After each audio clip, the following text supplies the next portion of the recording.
Right, that's enough of that music. Welcome to Quest Givers, and we're getting the band back together.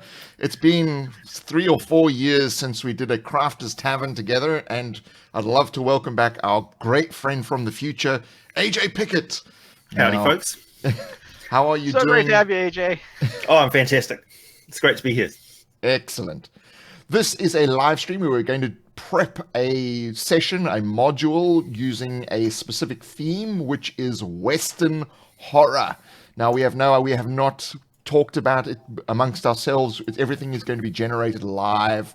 This is in celebration of our Kickstarter, which launched September 1st, is currently running. We are about 45% of our way to our goal.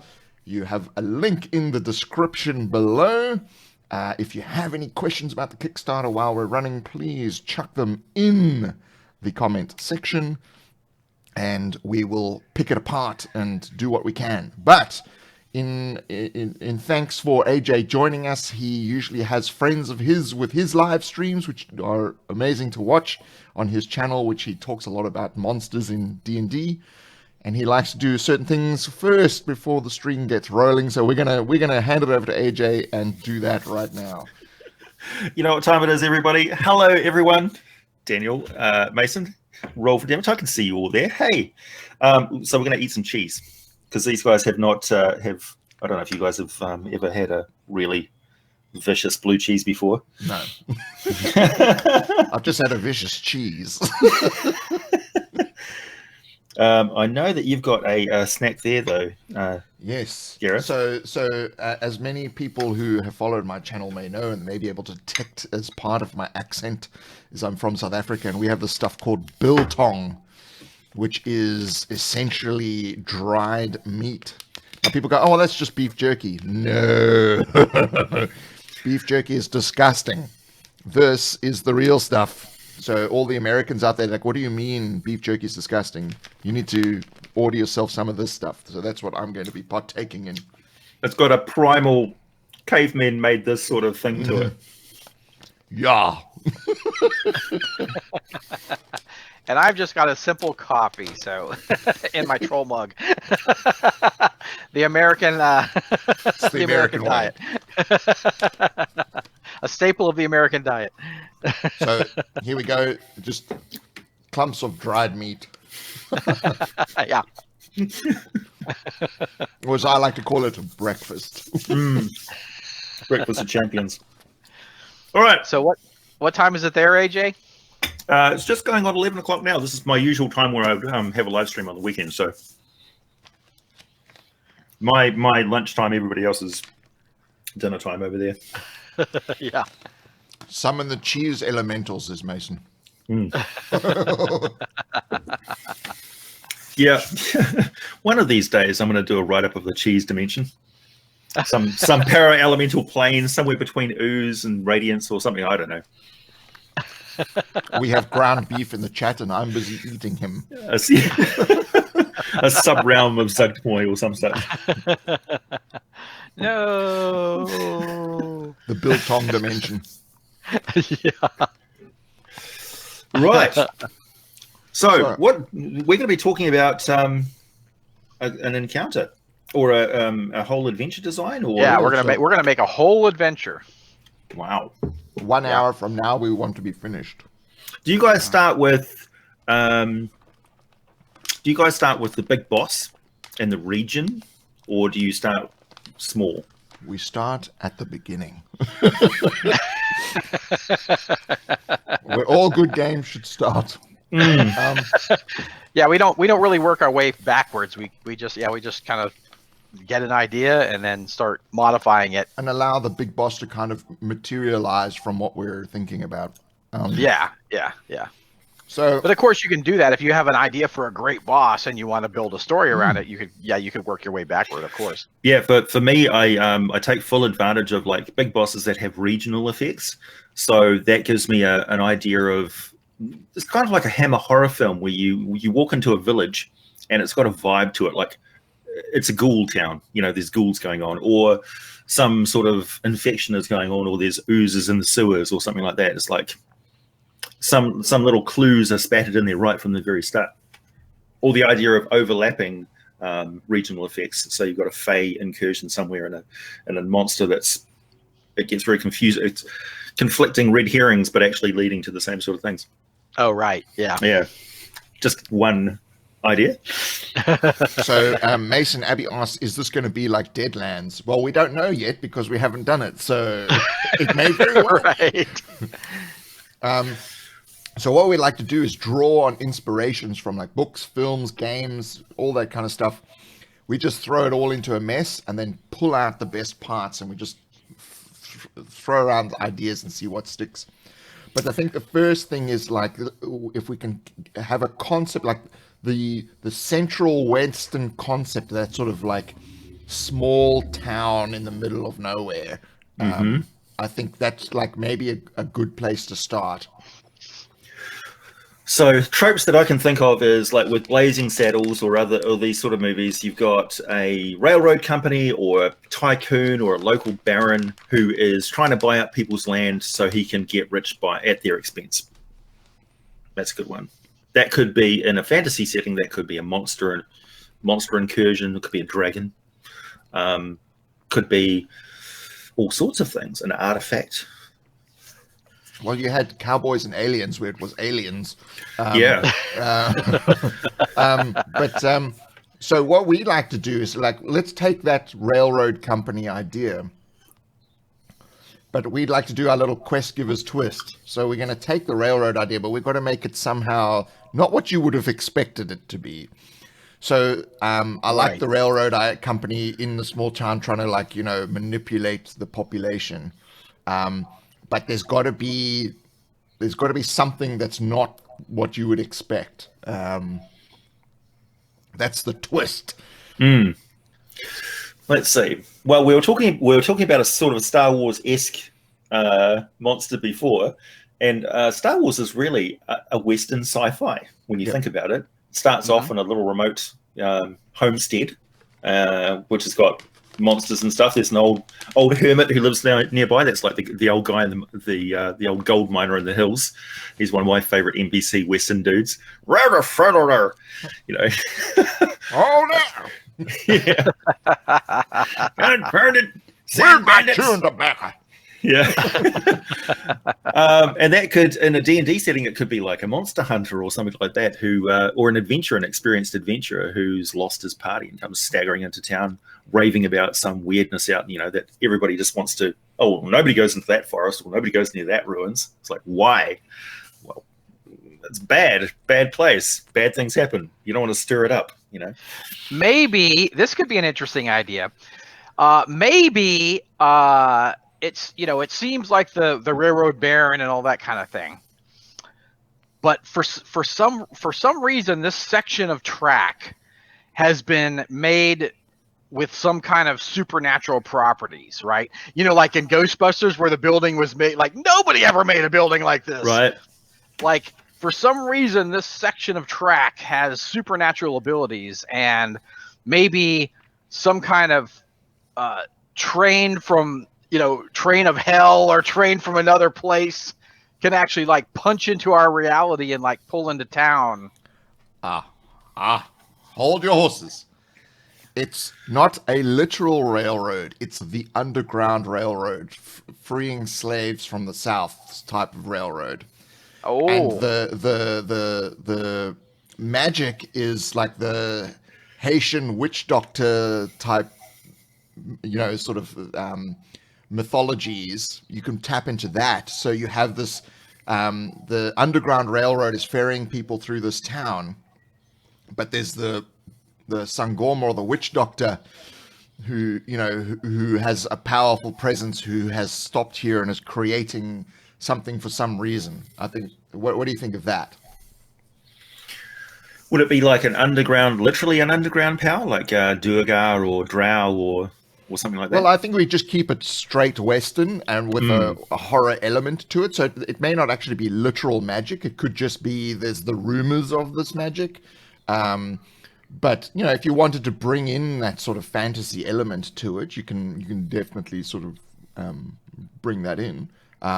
Oh, totally, yeah. Yeah, I'm just trying to think, because you need that sort of the that sort of difference that you would not have seen that in any Western ever before. You don't see that anywhere. So that's what gives it that unique quality that the people are not expecting, which basically will immediately hook them into the world. So we haven't hooked them into the story yet, but we kind of need to like hook them into the world with all these little aspects. Some of the best Western-esque movies that I've seen have a what was the one that was like Tatonka?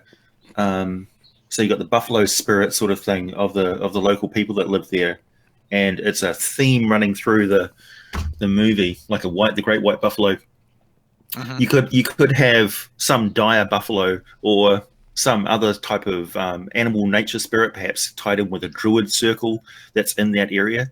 So it doesn't necessarily have to be a specific tribe of people. It could be a long-established holy site for druids over the entire region. Yep. That the locals don't necessarily know very much about. Perhaps the druids keep that place taboo by seeding these ideas of there's horrible monsters there, it's haunted, or something like that. Right.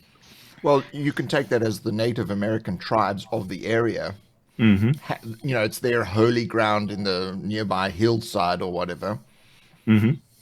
Now you've got two opposing forces. You've got the witch doctor from the south, and you've got the Native American medicine man, and now you have two opposing forces that, you know, which side do you choose? You could even have the local druid circle keeps a tribe isolated in there who are traditional ancestral, perhaps they've got some sort of power over the land, and they've been protected by this druid circle and kept isolated from everyone.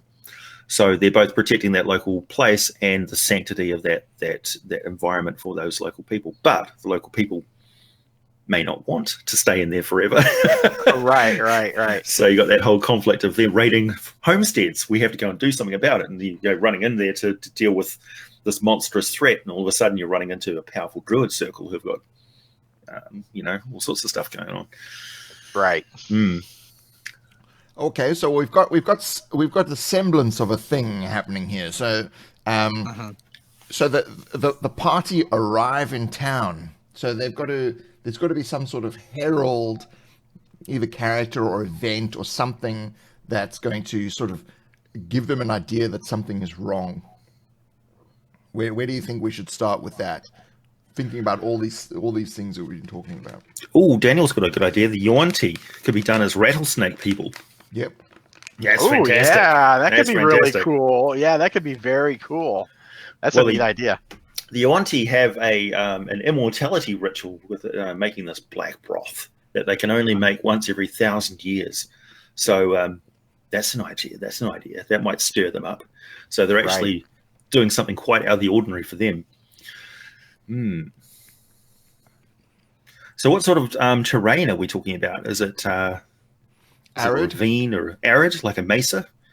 I would say arid. Yeah, maybe when they go into town, maybe the townsfolk and they get together with mobs or whatever, and they're hunting the snake people. They know of these monsters, and it's like maybe it's their secret. Like they don't want anybody to know the secret, that they have this cursed secret. And maybe some of the children are born as like these snake people or whatever, like it's part of the land. And then when the players come into town, everybody has like snakeskin boots, or like there's snake skins hanging everywhere in the town. It's like, what the hell? Like what? I love that. You're gambling at the local saloon, and you roll snake eyes, and everybody turns around and looks at you. Yeah, and they do like a bad luck, symbol or whatever. Like, literally, somebody drops a glass on the floor. Themselves, or like you roll snake eyes, everybody crosses themselves. We're like, what? Somebody go there. One thing I love about Western adventures is the whole idea of the dam. Yeah. The dam being holding the river back, and it's like the bad guys are going for the dam. It's like, no, if they want to wipe out all traces of their activities in the town, flooding it away with a broken, busted dam is a great way of doing it. Damn it. Or maybe even like, the snake people are raising like just this desert storm that will just essentially like bury the town. That's their goal, is to get rid of. Yep. So so it's kind of a moral thing. It's like, okay, sure, the snake people, they're just trying to mind their own business. They're not so much. It's just they're part of the land, and these interlopers have they're having mutated babies and stuff because they've intruded onto their magic, onto their land. I know this is very derivative of June, but what about rattlesnake people that ride giant sand snakes? Don't you think that's a little bit more noticeable? Yeah. You're right. Wait a minute, yeah. Maudib. So I think if they arrive in town and there's some kind of hoo-ha, the town's got their pitchforks out and they're about to go and do something, and they're disturbed by the player's arrival. So now the players, they're going to be sort of standing around the street with their pitchforks. And obviously you're naturally going to, what are you lot doing? Right. So, or they all turn and look at them, it's like, what? Like the creepy, you're not in on it, you're so I'm getting a vibe here that the town is actually, the center of this kind of cult-like activity. That's the vibe I'm getting. It's just like a snaky 70 thing going on in the town. Right. See, that's like a regional effect too, for a big giant snake monster of some kind. Right, yeah. They're all very scaly. So V's in the chat. Hey V.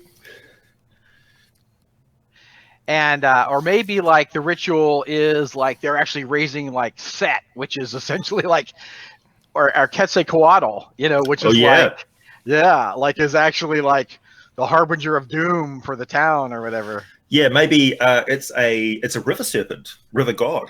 Yeah, and them having a dam there is actually offending the river god. So that's the first thing on their agenda is right. It's like how do we raise our river god, but it's going to flood the town and kill everybody. Right, or at least wipe out everybody who's not in the know and gets out of the town. Right. Who's not in the hidden caves. Right. Or maybe it's the Baron who we're talking about is wanting to expand the industry of the town by damming even more rivers or something like that. So it's disrupting farming, and it's also offending this cult of the river serpent. Old mill. Have the old mill. Yep. Old mines, old mill. Or it could be a mill, or it could be maybe it's a clothing factory or something, where they put, and more people are moving to this area because it's there's opportunity. In those early days, women, they could only do certain jobs, and that was one of them, so maybe it's some kind, it's a big mill, or it's a, some early factory that's choking the river. And I also love the element of the ranchers versus the farmers, the crop growers versus the cattle and sheep raisers. Oh, right. Yeah, that's always a big thing in Westerns. Well, you can extend that as a metaphor to there's the people that are growing the snake people, and the people that are have some other beasts or whatever that they're ranching. What if it's an exotic crop? Some sort of super corn or narcotic cotton? Who knows? Kind of weed. Narcotic cotton, yeah. Tobacco. People are it's like smoking a cigar made out of a sock. And maybe the other side that's against the industry has actually stirred these ancient powers, from their slumber or whatever in the land, and is causing this. Undead outlaws. How about Oh, the idea of a miner breaking into a sacred tomb or a sacred burial site or something like that. That's what I was kind of thinking. Yeah. Mm. But then maybe the ranchers get an idea like, oh, we could use this. Well, yeah, I mean, an undead workforce. Those Eastern educated boys, that. so much easier to plow a field if your cattle are zombies. True. Zombies. Necromancer farmhand. It's like, yeah.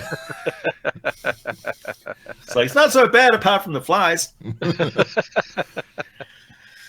Disturbed tombs, of course, that's mummies. Mummies are great for disturbed tombs.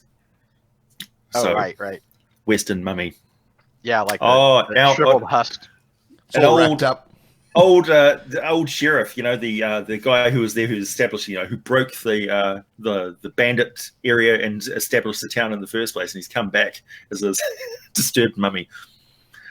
He's ready to shoot anybody who's suspected of. It's like lawbreaker. That's cool. It's like mad cop, Yeah. Or no, maybe a maniac cop. Yeah. Or maybe the sheriff is like, he's trying to keep peace between both sides. He doesn't realize how dangerous this is, right? Right. Well, the current sheriff has got to be a bumbling fool of some kind. Oh, yeah. He's going to step on the adventurer's toes otherwise. Yeah, and he's like, just keeps telling us if the players ever come to him or whatever, he's just like, oh no, it's just superstition.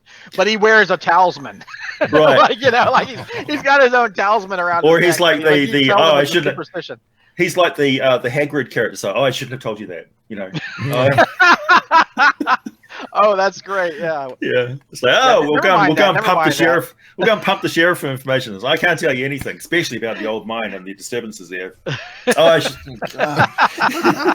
Right. So he could be like the kind of or mentor or quest giver character that is unintentionally actually being unintentional quest giver. Yeah, that's fun. That's cool. Yeah, that's a great idea. Yeah, but we need some way to build up the desire to want to do the quest. So in our collection of PDFs on our website, we have the plot hook formula where you've got 3 core things that you need for a great plot hook. So one is the moral imperative, the other one is duty, and the last one is consequence. So the moral imperative is essentially the right thing to do. So you've got to build up this, like, this would be the right thing to do, this would be the right thing to do. Duty, it's like your character, it's the thing that your character does, so it would be the character's duty to perform this function. And then consequence is like you'll get a reward, or you won't get killed, or there'll be some consequence that's in your favor. So how would we apply those 3 to try to really drive home that this is a quest that people should go on? And we like to do this because we call it the nah factor. Because if you give them one reason, they might be like, we won't do it.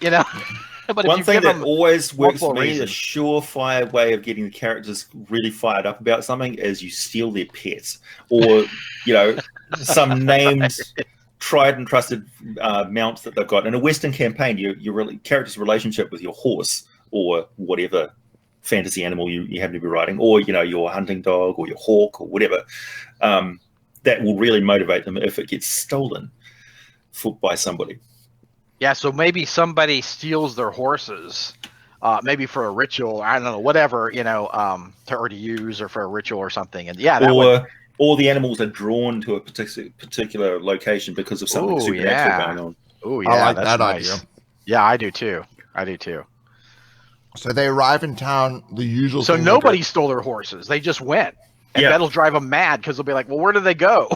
And like nobody's guilty. Nobody's guilty of doing it. It also traps them in the town. Right. Right. They can't get away.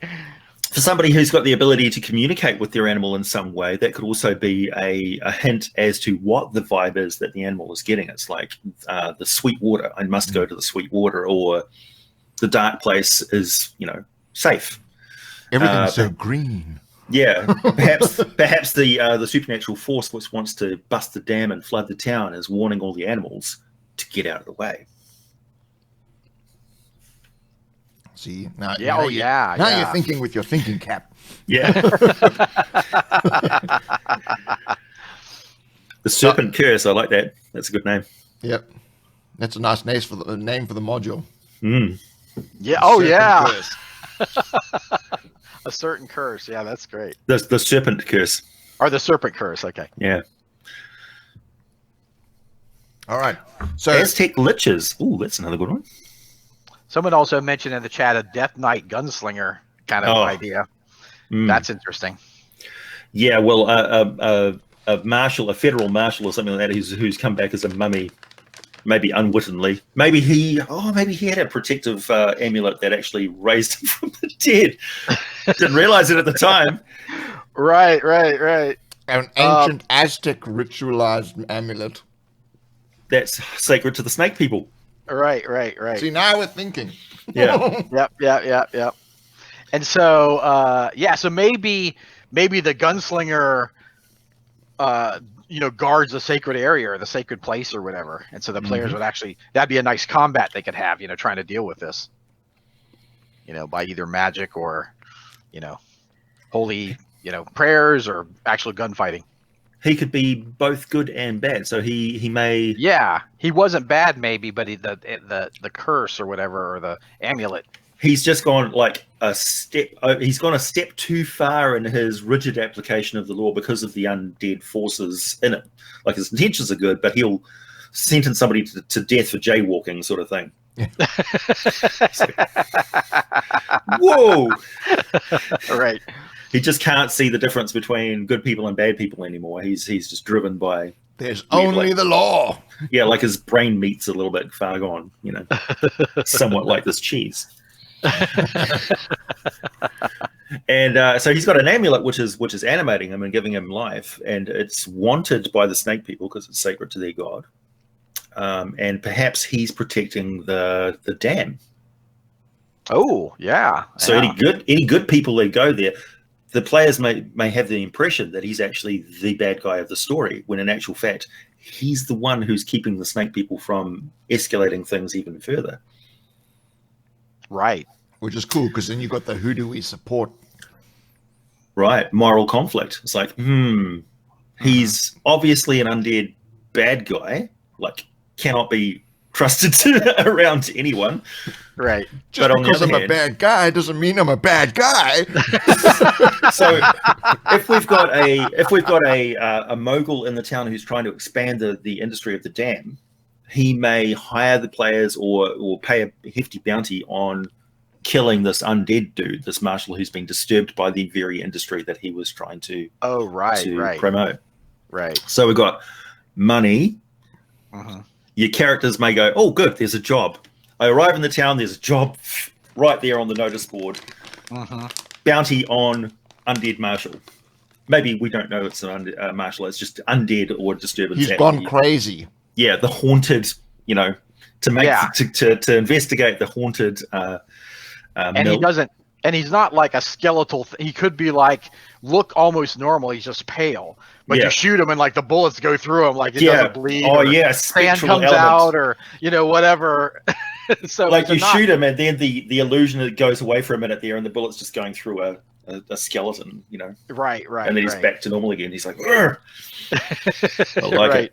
So you wouldn't initially like just, oh, he's an undead, Well, I would Maybe say that, his Marshall Silver Star is actually the talisman. yeah, V was suggesting that in the Oh, that's a oh, nice yeah. idea. Yeah. so Oh, somebody was talking about that before. yeah, V said Sheriff Star. So yeah, the amulet is Yeah. Nice. Or maybe the star is upside down, like he wears it upside down, like a pentagram instead of a star. You turn it upside down, he's like, oh, that's right, I'm a good guy. Bad guy. Good guy. every time it's hit by a bullet, he changes It alignment. flips over. It spins. Oh, that's great. Shoot him again. Shoot him again. Make him good. Or it like changes powers. Yep. Shoot him and just roll it. 5 or 6, he's a good guy. The rest of it, oh no, bad guy. Yes. Okay. So we roll into town, and it's a normal town, but all the people are wearing snakeskin boots, and there's snake skins hanging from all the awnings. People are obviously suspicious of newcomers, so that's pretty standard. And as they go into the local saloon, there's a wanted poster with the old sheriff. We need a name. Chat, we need a name for the old sheriff. The chat needs to come up with a name. Would we know it's definitely the old sheriff, though, or would it just be the haunted mill, or... it would be like last seen at the haunted mill. Right. Oh, missing person. Yeah.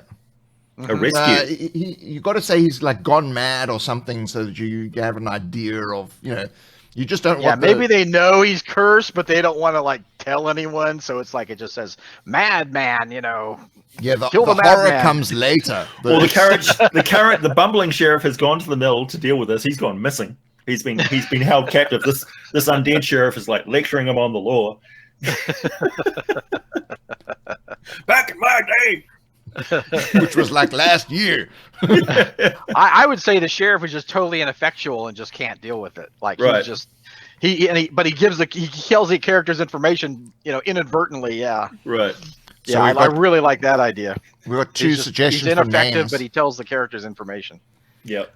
We've got two. He's essentially in the pocket of the local baron.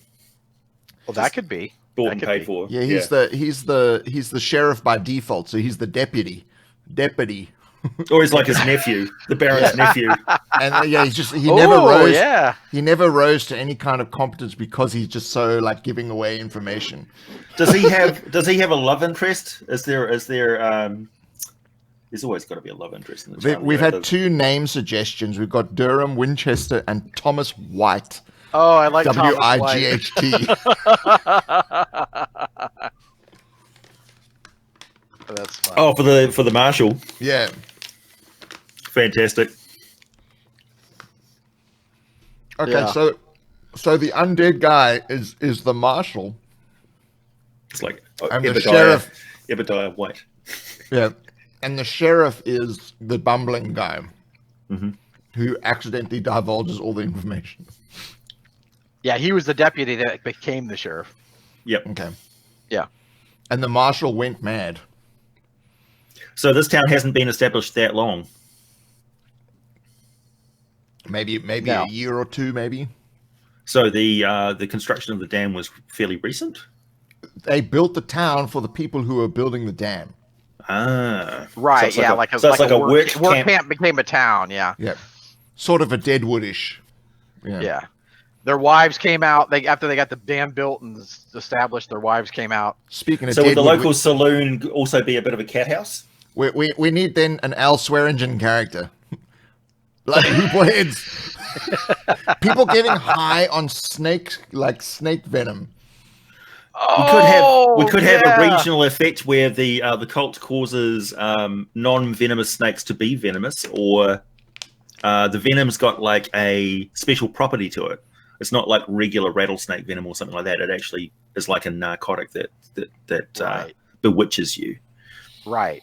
Or they've learned in the saloon to like somehow transmute the venom into they call the drink snake bite, and it's like Oh yeah, you can have the cultists like put special bottles of hooch out there. Yeah, It's like the moonshine from the hills, and it's actually there to control their minds. So they just and they like blank joke out. that they call it snake bite, but Yeah. it's like And they just literally- blank out. They blank out. Like everybody takes a shot, and they're just like, right. They just wake up the next morning. The horses are gone. Wow, what happened last night? Yeah. And you could even have like a dream sequence or something if the characters partake. Maybe they see the serpent god and writhing under the town or under the dam or whatever. Right, but it's so like much worse than it actually is. Yeah, like a premonition. Like a premonition the whole of what. place is built on a snake. And, or their bed like moving, like snakes are writhing under their bed, and their bed's just like keeps moving. It ends up being just some guy in a snake costume. Yeah. Meanwhile, morning comes and all the player characters are gearing up for like a water elemental because the river is alive. It's going to rise up and literally walk into town and kill us all. It's Old Man Wilkins. I knew it. Yeah. It's the sheriff. No, not again. Okay, so do you think there should be an Al Swearingen type saloon owner? Could you explain that for me? Do you know the TV series Deadwood? No. Oh, okay. So the main like he's almost like a morally ambiguous bad guy, right? He owns the local saloon, and he's involved in all the mischief that happens in this camp/town. And he's just a wonderfully dark, colorful character. But he's kind of like Alice in our first module, Death and Taxes. He's got his hand in everything. Anything that goes down in this town, he's at the forefront of it, or he's making money from it. So the little finger. Yeah. Essentially like right. that, yeah. But more, he's more sort of a Cockney, ran out of some big city because he murdered a person on the run, set up his new life as a swindler. Hello, Governor. How's your father? That's right. Got a good line and some silver.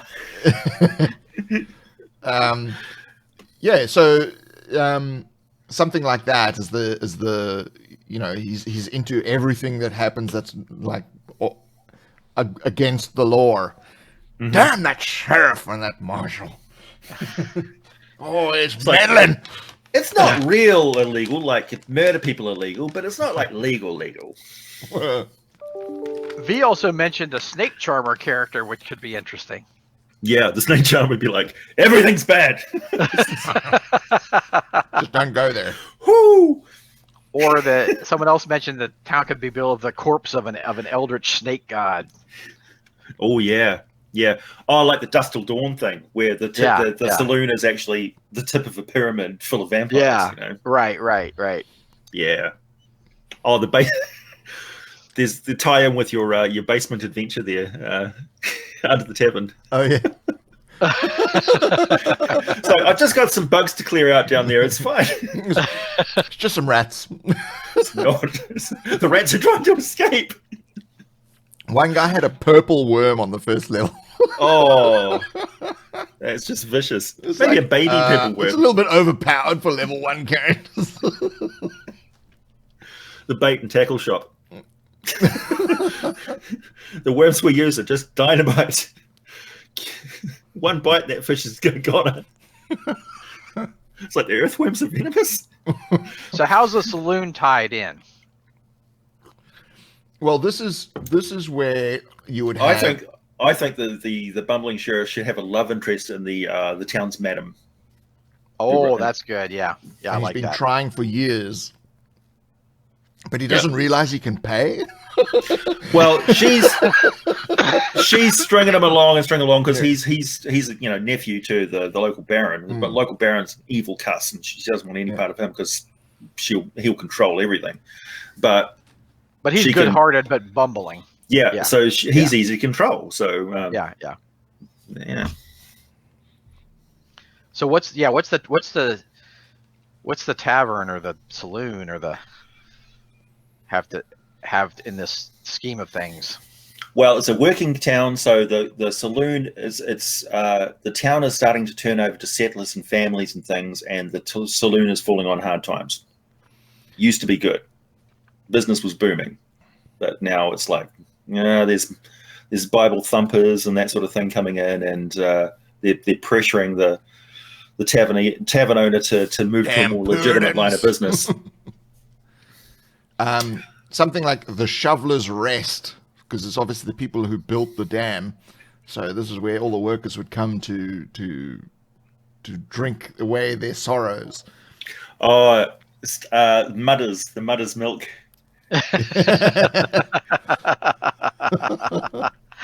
That's fun.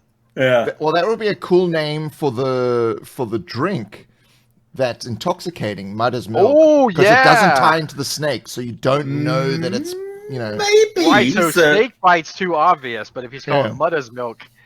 Maybe the river is actually kind of mystical because it's got this supernatural tie-in, and it does actually do something to the mud in the area that makes it quite amazing. So it could actually be a there could actually be a mud industry in town, and it's fabulous for your skin. Yeah. It rejuvenates you. No, it actually is turning you into a snake. It's like you'll live longer, but you really eat mice. brings out my scales. It's got a craving for For mice. rabbit or something. And maybe under the saloon where the the girls work and everything, they, those that get pregnant have had like these mutated snake babies or whatever, and they have a room under the saloon where they keep these hidden, that could be the sealed monstrosities or whatever.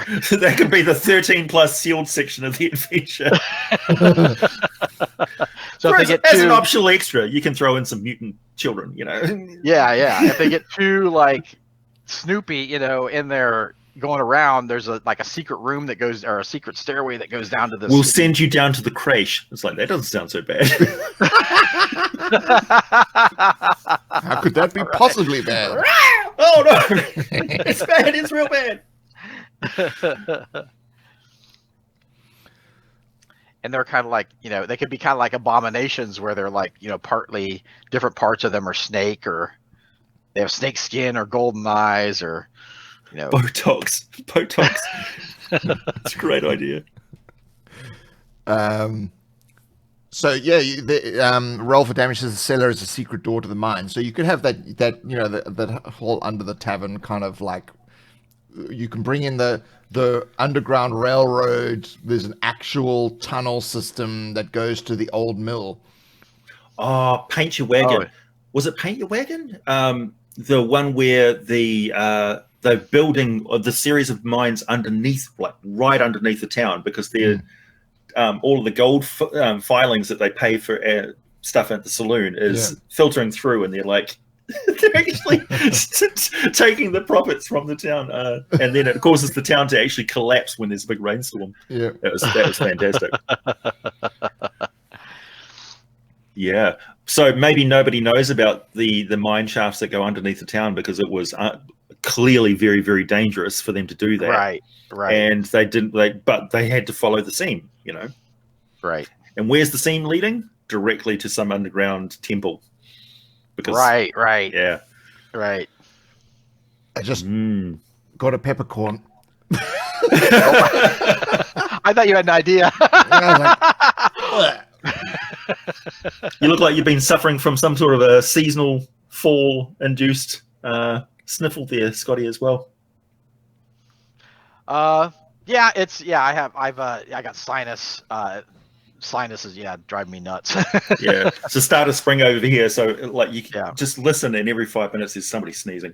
Yeah. Well, we shouldn't be calling him Scotty because his actual name, if you look in the bottom, is Guest. Once again. Oh, darn it. Mr. Guest has joined us once again. So now that I've finished my biltong, I'm going to move on to Druivors. That's how it's pronounced. So what is the technical difference between the two?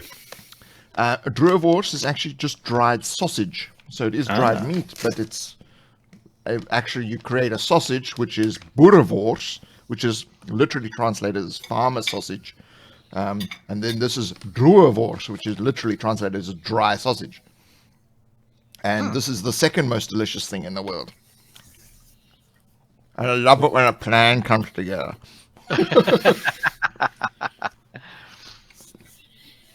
I had a slow roasted sort of circular sausage from a South African store in Hamilton City here one time.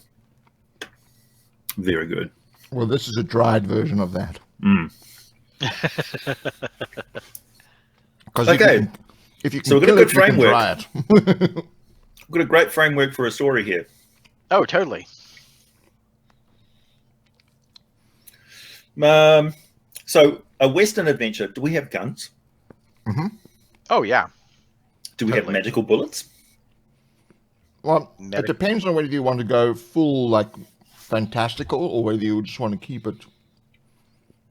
Yeah, I guess it would depend what Normal system you're Western. playing. So if you're doing like a Deadlands, you could have, you know, the different kind of thing. If you want to do just their normal, you know, ranchers and, you know, gunslingers and all that stuff, you could do that too. So that's what we try to do with our modules is like, you know, it's up to you, you know, what system you want to run it with. Yeah.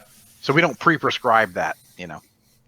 Well, if I was running it in Forgotten Realms, which is my specialty, there's problems with gunpowder in the Forgotten Realms, and that you need a specific ritual, and it's controlled by an actual god, Gond, who just vetoed gunpowder, and you have to have the special smoke powder, which can only be produced through a divine sort of ritual thing. It makes it very expensive.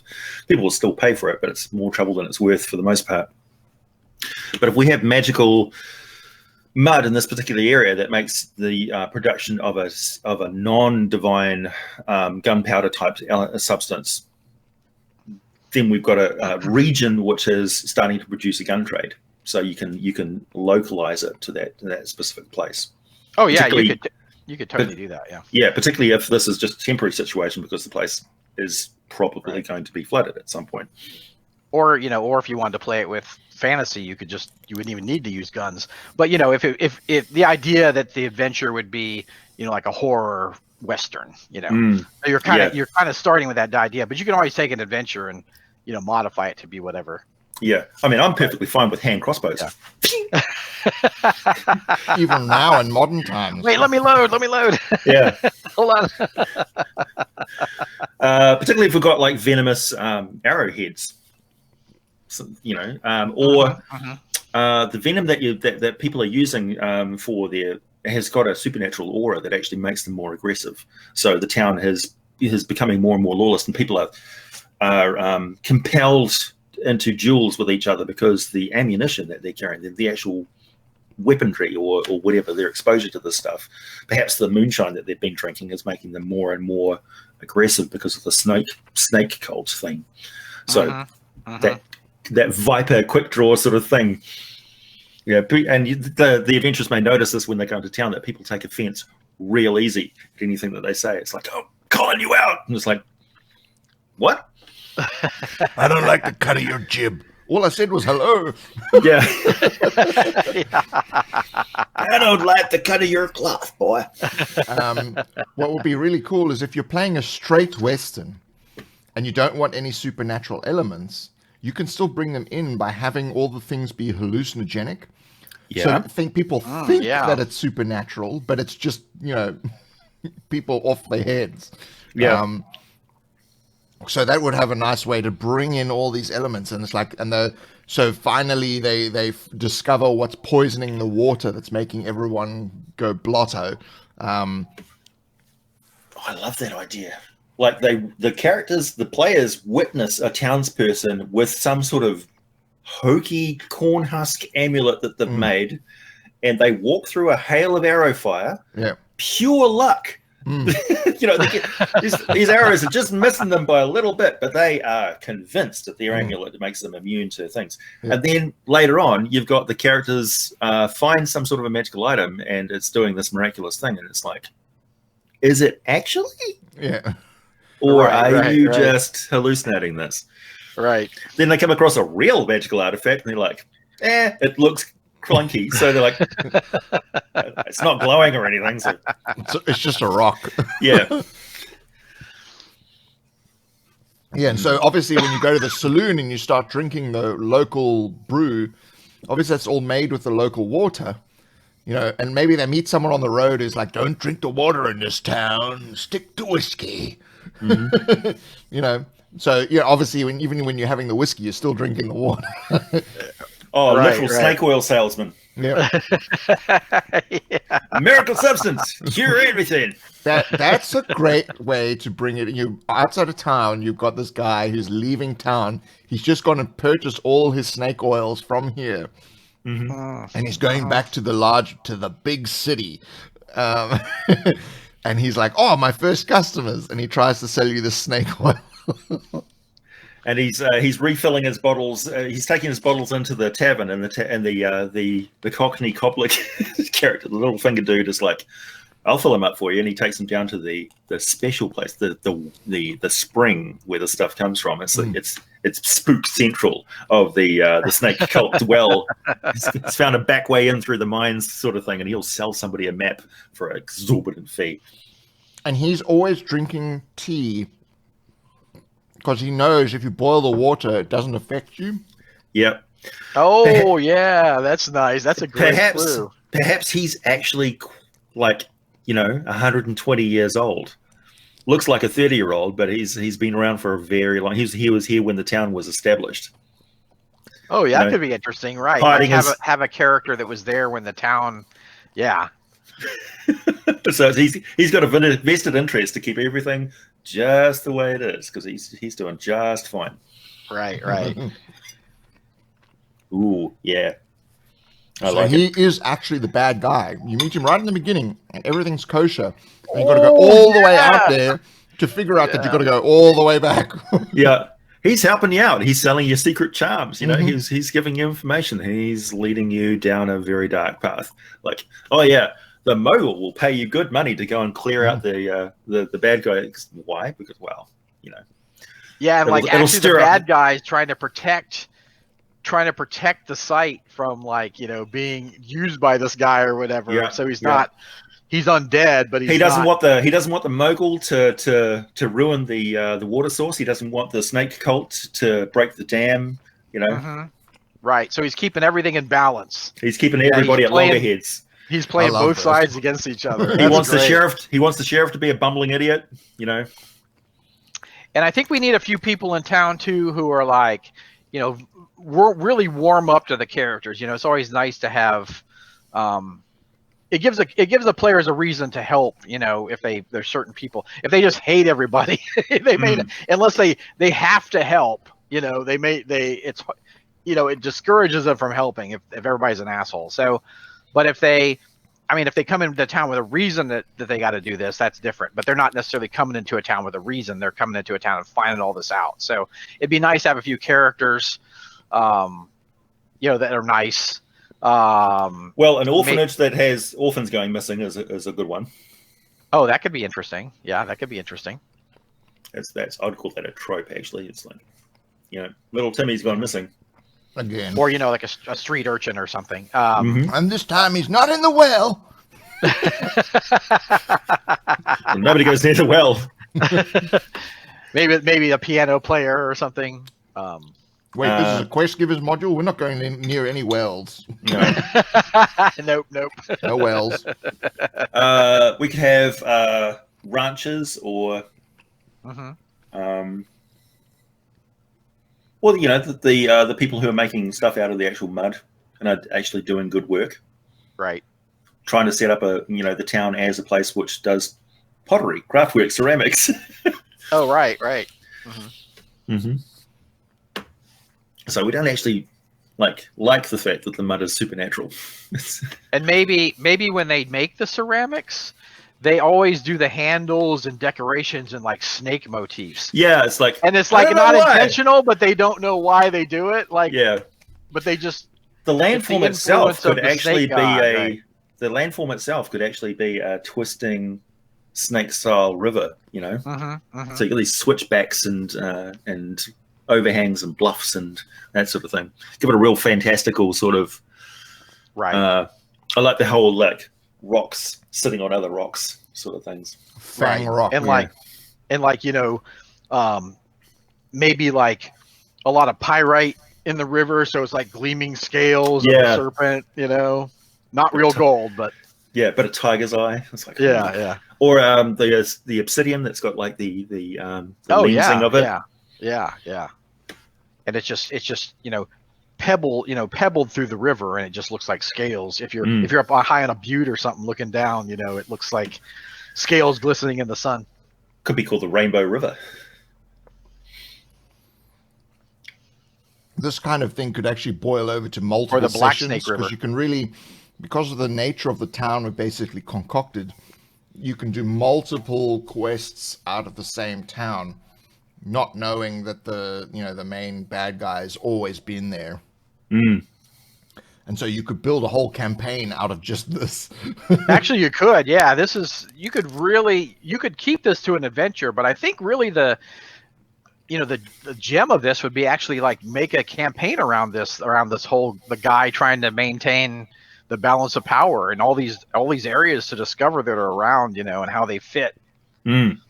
It's like, do you actually work with the mogul and try and get this town non-supernatural and just like a side of industry, because it is actually highly productive. You've got a pottery industry, you've got mining, that sort of thing going on. Right. Do you work for on the half of the cultists, really, because you've got the supernatural longevity and that sort of thing that's been sort of suppressed, but there is actually a slight benefit to this place where you maybe healing waters. They find out that they could essentially be immortal. Like, how do you they could be an offer to the players. Like, the snake oil salesman is actually legitimately selling stuff which cures people. Yep. And you meet him right at the beginning. Right. Right. Yeah, there's been healing potions available to you cheap all this time, but you've never bought any because it's assumed that it's the snake oil. Maybe the snake oil salesman, when they're coming to town, and he's pretty far out of town, something happens. Something dangerous happens to him. The players rescue him, and if they get hurt or whatever, he gives them, like, he has his junk snake oil, and then he has like the real stuff, right? And he gives them the real stuff, and they find out, well, this stuff works. My wounds are closing up, and like there's not even a scar or whatever. Maybe. And then he sells them the dodgy stuff. Maybe in the original creation of a snake oil, he sourced his water from the wrong place, and he did it wrong, and he's always wearing gloves because he's got scaly snake hands. Oh, interesting. Yeah. It's like, I don't know about this guy. Is he a sorcerer or something? Is it like a warlock? Right. Yeah.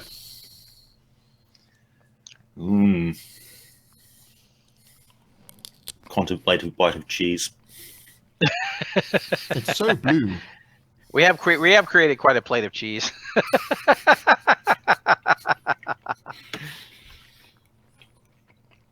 Serpent Spine River. The great thing about having the town is if things get slow and the party are in town, you can always have a stagecoach arrive, or a marauding band ride through, or the Native Americans ride into town, or there's all these things you can do, which is very similar to what they did with Deep Space Nine.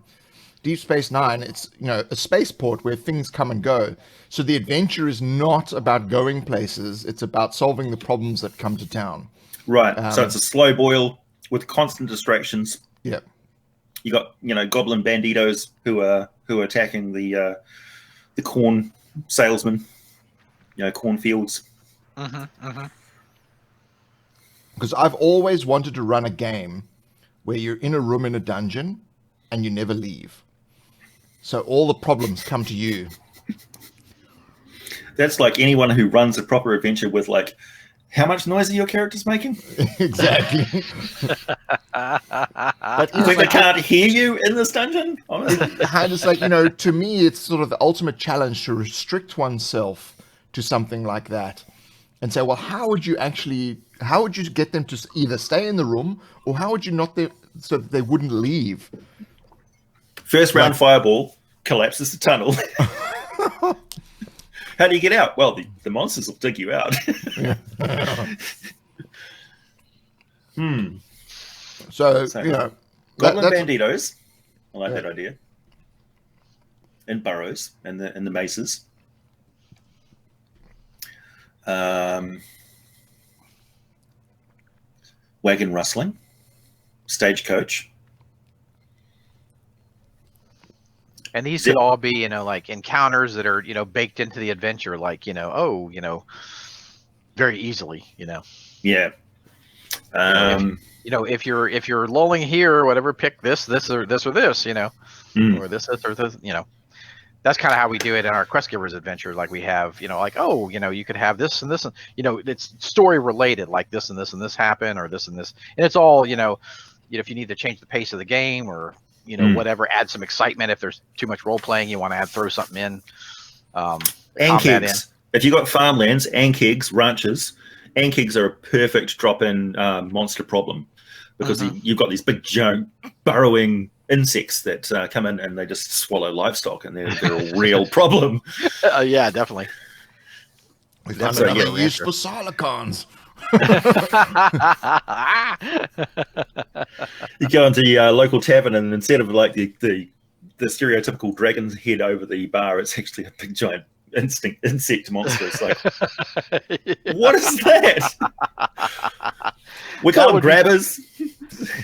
That would be Graboids. fun to have like a skull, like over hanging in the, in the tavern, and the player's like, what is that? They don't really like, and nobody really knows. Like, it's just been there. It's the skull they found, or I know everyone knows, just no one wants to say anything. Oh right, that. Oh yeah, that. Don't worry about Do it. ankegs usually have big giant snake venom fangs like that? In this town, we all got fangs. What are we, bug experts? Damn it, I'm a doctor, not a bug expert.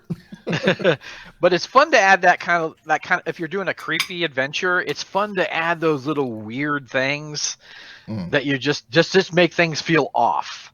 Like we were talking about with the snake, everybody has snakeskin boots and the snakeskins hanging.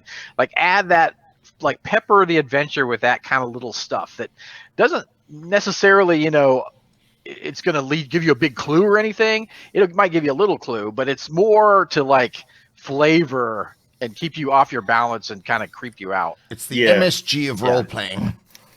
I think that's the key. That's kind of the key to a creepy adventure. Yeah. MSG, more snaky goodness. More snaky goodness. You don't want it to be boo scary. You want it to be like really slow boil. I really don't want to go there. I like the creep. I like to get the creep factor in. Yeah. It's what you don't like. You've given a glut of information without any understanding of it. That's the nestling of horror. So there's the snake thing going on, and you haven't had the payoff. It's like, where is the snake thing coming from? Is it just because of the serpent town? Is it just the river sort of thing? Is it just a thematic thing? Because nobody seems to be aware of why everything's snaky. Right. I like Muse's suggestion of somebody character talking with the lisp of a forked tongue. Yeah. Oh, that's a great idea. Yeah, I love that. Yeah, there's like a ritual that people are actually slicing their tongues to make them forked. Could be a fashion choice. Oh, yeah. Oh, that's interesting. I like Ian's suggestion of rust monsters. If you got goblin banditos who are attacking the local railway or something by eating up the metal. Gotta clear it! These goblins are a real problem. Damn goblins. You gotta watch them. I'm so going we're back putting to up New wire. York. We're putting up barbed wire fencing, and it's just disappearing.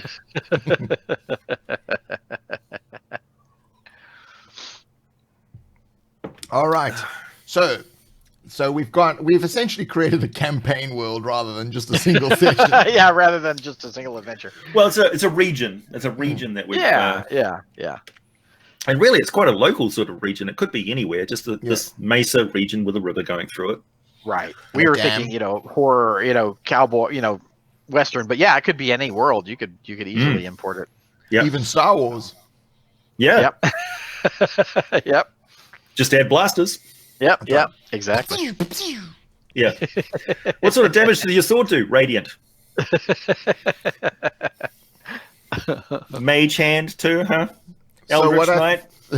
What I think we're going to do now is we're going to open it up to people joining us in the video chat, so we can chat more about this or other role-playing game-related things. Of course, there is also our Kickstarter with the link in the description below. If you have any questions about that, you can put it in the chat or join us in the video chat. So I'm just going to pop up the link here.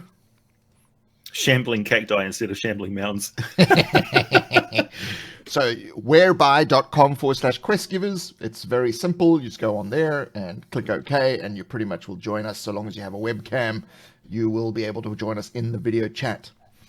So AJ, first, I'm taking it away from what we've been talking about. I'd just like to congratulate you on how your channel has actually grown so much since last we actually did a live thing like this.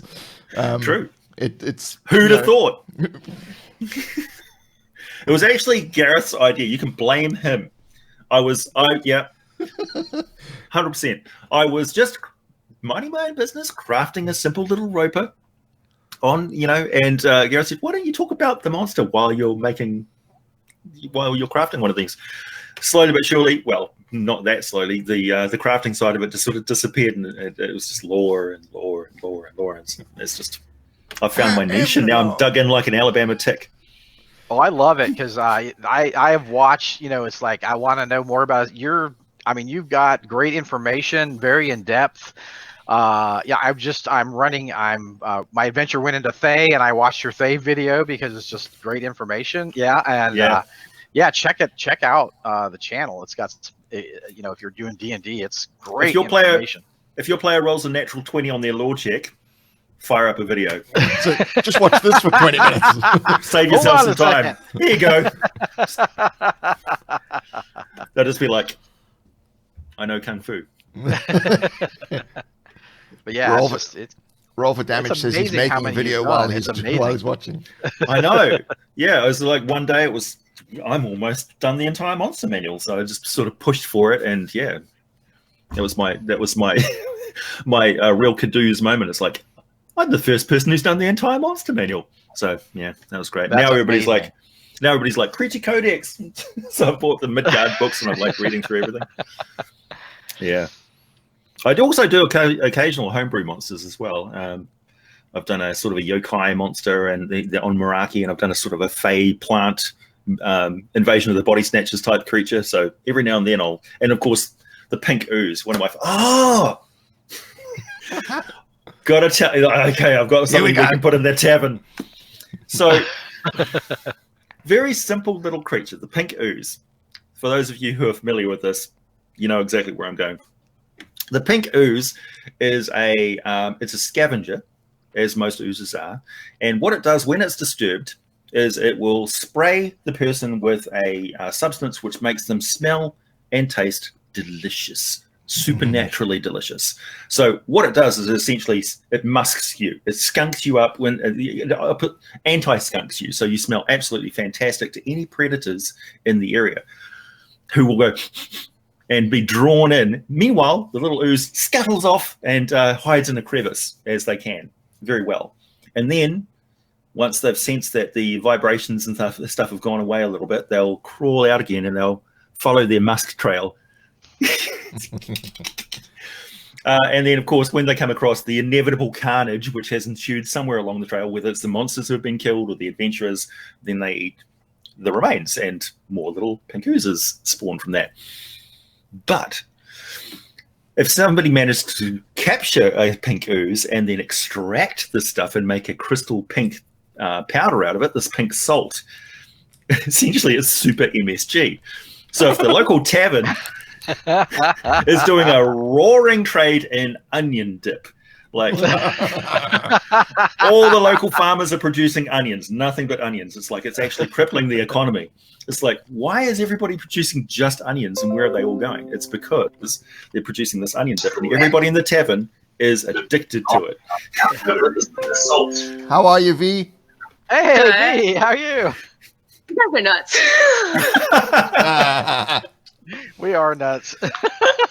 Walnuts.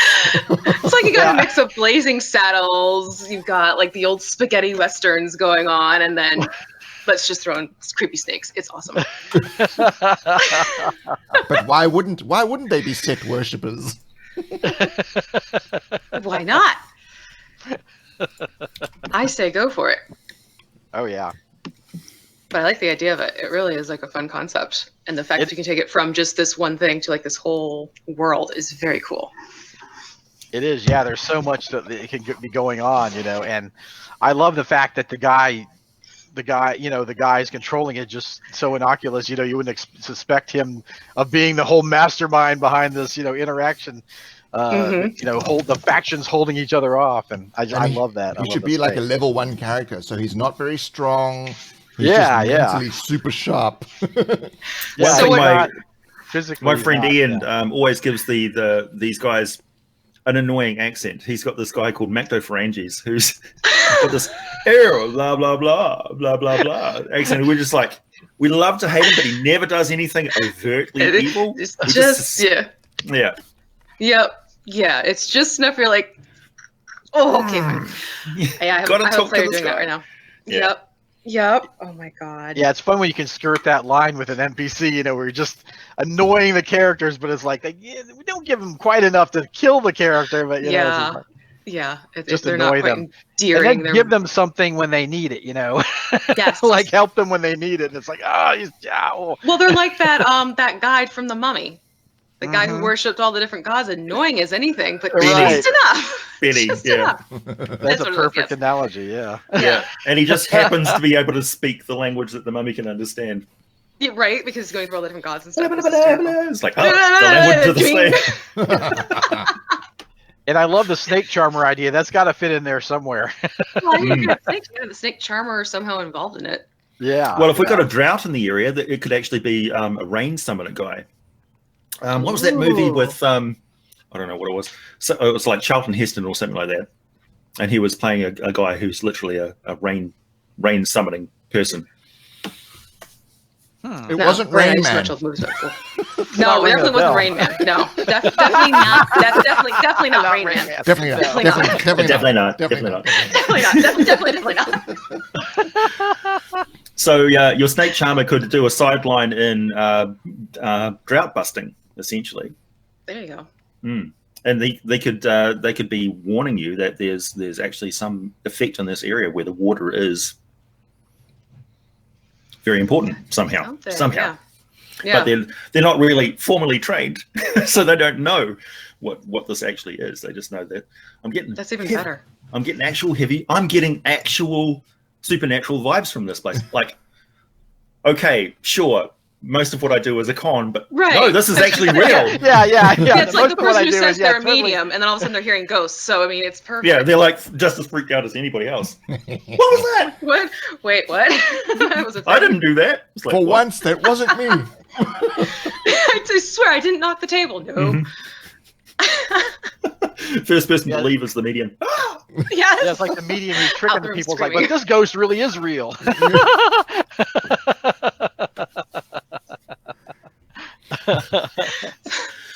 So when are you gonna play this game? Oh geez. After my other 30 games. Right? I got going right now. We're just pouring out the inspiration into the collective. Yeah.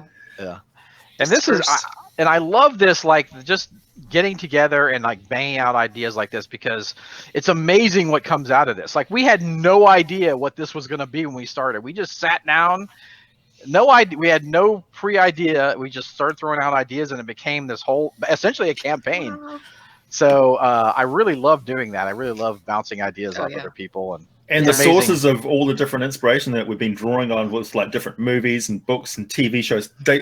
DS9, Blazing Saddles. Yeah. Everything from DS9 to Blazing Saddles, right? Yeah. Well, I mean, that'd be a good little tagline for you for the... Oh, you got to have the Goblin Banditos who are like, badges? We don't need no stinking badges. And they're like, where'd that come from? Oh, down there. Can you just picture this enormous sombrero, little goblin on a rust monster with a saddle? Yeah. Well, then you have to have like a set of kobolds all stacked up on top of each other. So they're coming up for a high noon duel. Yeah. They just have like a huge duster on. Hey, boss. Somebody said something about a union. Steady down there. It's windy up here. Well, yeah. No one knows to draw. So there's like a little peephole in the coat. Oh, if we got a crèche of mutant serpent babies, kobolds. Nannies. Yeah. Yeah, I love the whole serpent kids idea. Yeah, that's creepy. Yeah, it is. That's perfectly creepy. And you can make them sympathetic as well as creepy. Yes. You feel sorry for them, but Well, the it's Meepo like, effect. Yeah, right. Well, if they're just trying to please their mum essentially by mining, and so you got that whole devoted kobold servants thing going on, but they're actually you're kind of sympathetic to them because they've got that Stockholm syndrome thing going on. Oh yeah. All right. Greetings. Who do we have here? Hello, can you hear us? Yes, I can hear everybody. Oh, How about perfect. There we go. How's it going? Hello, my name's Hi. Mason. How are you? Hey. Hey, Mason. Nice to meet Hey, you. Mason. This is my face on YouTube. Well, I glad you chat with joined us. Mason on a regular basis. There you go. When time permits, yes. Yeah. A Which regular. often does. Yes. So you've got to have some cheese around there then. Mm. So, what do you think of this idea of this campaign or adventure? Yeah, I had to pause the live stream going in the other ear. Oh, gotcha. It was Did you hear echoing. did you hear what I said? Sorry, I wasn't listening. Oh, okay. I was just asking what you think of this. What do you think of this adventure or mini campaign? I like the idea so far. I was trying to put up something in the side chat that I saw the other day. It was out of another monster manual back in the day. Was a relative of the Ankeg. Oh, cool. Oh, okay. Mm. Yeah, there's a lot of variation in like go back to old fiend folios and things like that. You got some really weird critters. There is actually a cactus people in I think the original fiend folio. There's a cactus person type Well, thing. this one I remember poking through one of the 3.5 manuals. It's called a mockery monarch. It's supposed to be a relative of the Ankeg. It even says it on there, but it's creepy. It's like a bug that's trying to be a deep spawn. It even shows it eating like a whole person, but when it does, it like vomits up a whole clone of that person, but inside that little clone is a drone bug that is just the human head and then a centipede that functions as a spine. And at any random point, it just violently erupts, saying the last words of whatever that clone was, coming out, and the drones just crawl back to the little monarch clone, and that's it. That's the moment in the game where you slam the table and say, "It burst! His head comes out! He's a centipede!" Ah! I mean, literally, the picture in the manual was it's like a store owner clerk, and he's just like, "This will be your change," and then he starts shaking. "This will be your change. This will be your," and his head violently comes out, and there's this little centipede making its way out to people. So I'm like, that would be cool. That would That's definitely the oh be crap interesting. moment. That is definitely an oh crap Oh moment. crap! Maybe literally for some players, depending on how you catch them. As I understand, it's not like super like terrifying. It's just the sheer shock value of the fact this person's head just detached from the whole corpse and is now skidding across the floor like a John Carpenter's The Thing. Yeah, that's Probably pretty, scares the absolute crap out of people. It does. There's yes. that. And I like the ideas of like trying to work in class to other Western themes. Like one of my favorite jokes was an old Twilight episode where you have a dude trying to con an entire town into the fact that he can raise the dead, makes everybody believe it, and they're trying to pay him to do it, then not do it. And then on the final of the episode, he just walks up to the cemetery, says, "I'm real sorry that I couldn't actually resurrect you all, but, I made a quick buck off of it," tips his hat and walks away, and then prominently the entire graveyard stands up, says, "Man, he doesn't know how good he is," and walks back into town, and it turns out the dude's a necromancer and had no idea. So I'm like, that's always fun. Mm. And I love the season that we've got of the American Gods, that show. I don't know if any of you have watched it at all. I just got finished churning through Carnival Row. Oh, yeah, I'm just starting on that one. So I in saw the American first Gods, season. essentially, you've got pantheons that are sort of their worship has gone so low that they're basically walking around like just normal people, but have supernatural powers, sort of thing. So they're like immortals, but they're just kicking it. doing their more like con men than gods now. And so if you've got a shrine to a serpent god and stuff, there could be an old pantheon of these people, like the whatchamacallit, like that show Almighty Johnson's, a little bit close to home. And you've got these essentially just bumming around supernatural people who, like, the good old days where there were people, people who used to sacrifice to us and everything. There was like temples and it was great. Now we're just like, I have to drive a wagon. It sucks. They're pissed about not getting human sacrifices. It's like me thinking about wanting magic in the day-to-day. You're like, I would kill for prestidigitation only because of the multiple effects. You're like, I could make a business out of cleaning anything as long as it fits in a 1 foot by 1 foot cube. My life is made easy. So I'm like, and you're over going, well, they don't sacrifice virgins to me anymore. My life stinks. Just like, come on. You're listening to the stagecoach drive and you're like, this guy's clearly crazy. It's like Terry Pratchett's Small Gods crawls away to be quiet. Just owns a library somewhere and just is like, no, I'm not going to bug anybody anymore. I don't need to do this stuff. Life is fine now. You could have members at Pantheon who are like, we were actually really bad. Like, we were very corrupt. We did, we got the local people to do some terrible things, and we don't really want to do that anymore. And some of the Pantheon's like, no, we want to do this, and they're the sort of low-key disruptive character, whereas the sort of more lawful members of the Pantheon are like, we've had our time, and now we're subsiding, and the land is moving on and things, and so we'll keep these sacred sites suppressed. We don't want this supernatural stuff to come out, and perhaps that's a conflicting force with the local cult as well. And maybe the second in command of the local mogul is actually one of these old gods. Could definitely be a thing. See, I love that. It's like you can extend it even further. So you can just add like a whole nother thing. We're like Inception mode now. Yeah. It's just going to collapse in on itself as an RPG singularity. Would, in a Wild West fantasy setting, if we're still rolling with that idea, would it make sense for like ranchers to be druids, like a shepherd druid, like you ranch cattle and that's your thing? Would that do like rangers too for that? Yeah, I'd go more rangers with that. Yeah, I mean, rangers finally in a place where they belong, out west. Well, it's more like a background for an NPC. So the NPC's class is really their background. Yeah. I mean, what would be like a scary clown then from a carnival circus be? Oh, it's a bard. Clown. The world's most terrifying bard. It's a bard, rogue, acrobat person. Entertainer background. Yeah.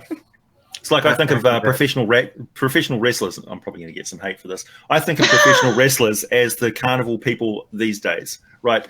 So they're the strong man, they're the acrobat, and they're the clown. Depends entirely on which professional wrestling you mean, because I'm like, there's WWE stuff, and then there's UFC. Yeah. So which one is which? Because I'm like, well, one is the show. Sort of lucha is Libre guys are very much. Libre. Yeah, that's a spectacle. Whereas I'm like, UFC, I'm like, I watched that guy walk away with his ear in his hand. That's not good. Yeah, well, that's the modern day sort of grotesque. Oh yeah, it's aggression of the people. The slow crawl back in the gladiators. Yeah. I mean, we even have shows on TV which are gladiators. It's only a matter of time until we start getting real dystopian. Yeah, we need to have the Roman, the Colosseums filled with water just for tiny naval battles. That's what we need to start doing. Well, that would be something to see out west too, like a giant carnival circle. The wipeout with the big the things and like the right. Oh no! It is already here. It's there. It exists. Oh man! There was in the very early days of reality television. There was a movie called Series 7, which very accurately predicts reality television today. Except that it's where reality TV essentially ends up, and that is you put a gun in the hands of 7 people that are randomly drawn by their social security number, and you follow them around, and one has to remain standing, and that's that's the movie. But it's like all the tropes that are in reality TV are in this movie. It's the Arnold Schwarzenegger adaptation of The Running Man thing. That was from a book, I think. Dystopian TV thing. In a fantasy setting, what was the movie I saw? I think it was a King Arthur type thing where the knights had to go through a Ninja Warrior type obstacle run. Yeah. So it's a series of different challenges to the characters' attributes and to prove themselves to be worthy of whatever armed forces or town guards or something like that. Yeah. So medieval I like that tests idea. of worthiness are the best because it's sometimes it is the parkour ninja course, or it's the here's the goblet of stuff that may very well kill you, but if you survive, you are the chosen one. Yeah. Otherwise, we're just going to watch you froth into the pile and die. The other thing was Eddie Murphy in The Golden Child, where he had to go through this ridiculous like poles that have no like the chasm goes on forever, but these poles you have to walk across and satisfy all these sort of Eastern monk trials in order to get the thing, and he's just like not taking any of it seriously at all until he realizes that he could actually die. Not to touch on a sensitive subject here, but you kind of caught my thoughts going. If it's Wild West and it's like expansionism era, if it's not just this local area and you're going with like the building of the setting like the Wild West, along with the railroad, you did have a lot of Chinese immigrants moving out there to help with work on stuff, and they were a general and distinct culture out west, in that frontier area. So I'm like, in a fantasy setting, would there be a counterpart to that? Would there be people like that? Would that be a faction you could work against or with, rather than just having natives, the guys who are moving in, and something else? Would there be like the guys who came with the people who are moving in, but are only here because they need the opportunity? I prefer to have a more of a socio-economic element to that. So you've got the haves and the have-nots, and you've got the people who are suppressed through they just are trying to get by and feed their families sort of thing. And so they'll put up with increasingly bad conditions because there is a breakdown of the law and order in this region. The sheriff is a bumbling fool. You've got a mogul who's controlling everything. So not necessarily an ethnic element to it, more like a just anybody who's trying to get by, and that's just your lower class. Yeah, that's the underdogs and the people that your heroes are trying to protect. Essentially. I don't know, just rolled through my head because I remember that's usually like a prominent part of like setting in a lot of Western shows nowadays that I see. It's like it rolls up, it happens. Yeah, it's also the biggest source for like making old shows very cringy. Oh yes, holy shit, yeah. Yeah, so there's ways to get around it for sure. Having that element of the story and all of the things that make it dynamic without it being necessarily that problematic. Yeah, you can have it set up like as a shanty outside the town where the more destitute people are, not race-based. Yeah, absolutely. You've got a convoy of cats. Exactly, yeah. It's nothing worse than herding cats. Just these fluff. Herding cats, yep. Much what like GMing is supposed to be, as I've heard. Yes. So Very much the shanty is also an excellent place where you've got black market activities and stuff going on, where you can acquire things or sell things on the down low, or lose things or get mugged. Yeah, or pay people to carry your bags, or if you've just lost all your horses because they've gone off somewhere, you're going to need somebody to carry your stuff. So. Do general acts of heroism, give food to the people who need it, stuff like that. And the people who are out of work may have a reason why they're out of work, because they've got a story to tell about why they lost their job, why they made a moral stand and got fired. Built. Right. Like they decided not to go near that dam because it is legitimately haunted, but there's something about that place that they're not telling you. So yeah, there's a reason to get your character involved in the setting and talk to people. Another idea. The anti-murder hobo clause. You killed the guy who would have told you stuff. I love doing that kind of stuff. If they just indiscriminately murder people, it's like, that was what you needed.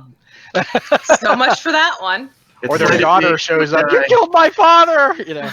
Just make them feel guilty. And you can toy them. We had one instance in a game where my mate Ian was running this, and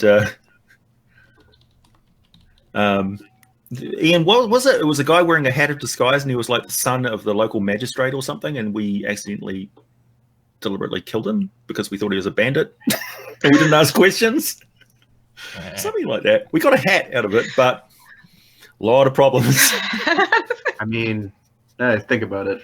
Sometimes there's worth following the murder hobo philosophy, because the last time in a campaign where I tried to be civil, it landed me and the rest of our party in prison, in which case we just ended up being violent anyway.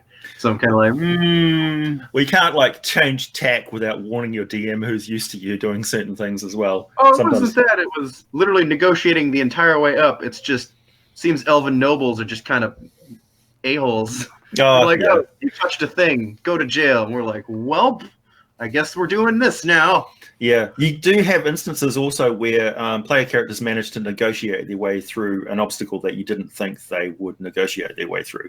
For instance, sneaking your way through a pyramid inhabited by dragons. Ian's I just seriously triggered Ian with that one. But he had his series of these big temple dungeon things that we were supposed to slog our way through, and no. Everyone just stealthed their way through dragons. Never have done that before. Never have skipped a whole part of a dungeon. Ever. Through a city with guards once. But it depends. Are they all like deep dragons with the true sight seeing through walls, or is it just like a bunch of kids sitting around like, oh, we have a horde? Yeah. Oh, having player characters who are doing very sneaky things and are essentially lying about their origins and stuff is also. Hey, Fred. Fred. How's it going? Good. It's how Welcome. You're one of my favorite people. There's a whole bunch of them here. Yeah. Introduce yourself. Hello, Fred. This is Fred Wheeler. He is. Your channel name is. How to D&D. How to D&D. He's also from the future. Yeah. Ushered in by dolphins and underwater. How to D&D, yeah. That's most of 5e right now in a nutshell. Teach everybody really fast. Learn this stuff now. So, Fred, what did you think of the adventure? Did you get most of it, or you didn't? You came in late, or? I came in late. Okay. I actually, this is my day off. This is the day I don't actually work. Okay. So I normally just cruise. And then I saw you guys online. I thought, I'm going to have a look and see what they're going to say, because you guys say good stuff. And I was actually in the middle of making a treasure hoard golem. So that's sort of what I was doing. I was playing around. So our general gist is that we've come up with a Wild West frontier type town. It's like a river, mesa, ravine in a dry, arid area, and there's a snake cult, possibly a river serpent type snake cult going on. There's sort of a regional snake theme going on, and there's all sorts of NPCs in the town who have different motives and motivations, and yeah. It started off kind of simple, and it's snowballed into a campaign setting sort of thing. Sounds like a lot of work. Yeah, we were trying to just do an adventure, but it kept growing. So it's gone sort of world building, but also it's just a little region that could be sort of thrown into anywhere. Oh yeah, totally. Yeah. Tiny little Denny plane that is nothing but the Old West and progresses no further than the Old West. It's like Fallout. Yeah, you get to the borders of the demiplane and it's just desert. No, you just walk back into town. You walk in and you walk back into town. There's like the magic horse that shows up and his name is Friday and tells you to go back inside. That would be actually, yeah. It's a Twilight Zone episode where you can't leave. Yeah, yeah, that's fun. Like how the players are trying to leave and that actually happens to them. It's like, nope, you're here. Right. The cultural progression cannot move any further than the Wild West. It's like Fallout, where it just never got past the 1950s. It just stopped there. Yeah, maybe finally some NPC shows up and just get out of town now, run, leave. You don't want to. This isn't getting at all with my own game. Nope, not at all. That would be the ultimate crux of the campaign. There, you're like, yes, we have solved all the town's problems. Now it comes down to leaving the town. Ooh, yeah, that could even be better. I have the Margrave going on right now. I could have fun with that concept. Oh yeah. Ooh, that's a fun idea.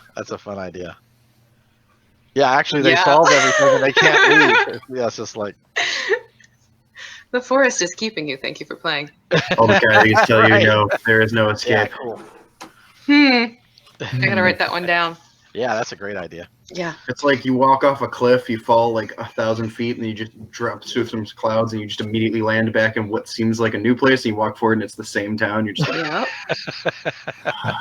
the key to Yeah. getting out of the town is finally getting them to, like, I don't know. Maybe you have to prove something that breaks the Wild West or something. Like you finish the railroad, and that's how you finally get out of the town. There you go. Yeah. That's You the can train have that it. gets out. It could be like a almost like a fae thing. So the old serpent pantheon that resides in that town is the source of that town. So wherever they go, it becomes that town sort of thing. Or it's traveling like a sandstorm that passes by. You're in a forest. There's a sandstorm. Next thing you know, you're in a desert ravine. And there's these weird people who have been there for a very long time and don't really know that they're stuck there. Brigadoon it. It's like Brigadoon. It just so happened to show up every so many years. Yeah, right. Yeah, that's a great Like, analogy. The party wanders in and then Yeah, yeah. The other thing I like is the wandering town, the magical town. The wandering store. So you walk into the store, ding ding, through the thing, and you're talking about you're trying to buy these trinkets and things, and then you look out the window, and the entire setting has changed. And you walk out the front door, you're in this town. You look back, and it's a brick wall. What? Yeah. You just got a calling card from this. You got the business card from this shop. It's your only way back out, but you're stuck there for a week or two until it comes back. There's like a waiting room out front where people just sit. Yeah. What are you doing here? They have I'm number waiting to go tickets even. home. Now serving number. That would really be funny too. Yeah. It's like here, look at this book, like the book from Beetlejuice, the recently deceased handbook for the recently deceased. You got the fraudster snake charmer guy, and he's just witnessed something actual supernatural happen. Where did you come from? What? Maybe that's where your Wild West town is. It's like a tiny model, like Beetlejuice's fucking prison, where it's like leave. It's like in a jar. It's just a thing that is content. There's a little sandstorm rolling around. The minute you open up, sandstorm folds out, and you all get sucked in. Oh, that'd be a great campaign where you go from diorama to diorama. It's like 1 minute you're in I think there was a Doctor Who episode like that as well, where they were on a ship that was literally in a storm in a glass bottle type thing. What wasn't there like I've a had plenty of soap those. opera or something that did that? Like the kid woke up and they were in the glass globe or something like that? I know It's from the Krampus 80s. did that as the ending, I'm pretty sure, where you're in the snow globe of eternal punishment. Only this time it is the Wild West, so it's sand. He just shakes it. St. and you Elsewhere. Even the labyrinth, the bit where they were in the crystal ball. That was the Mhm. Oh, I love those.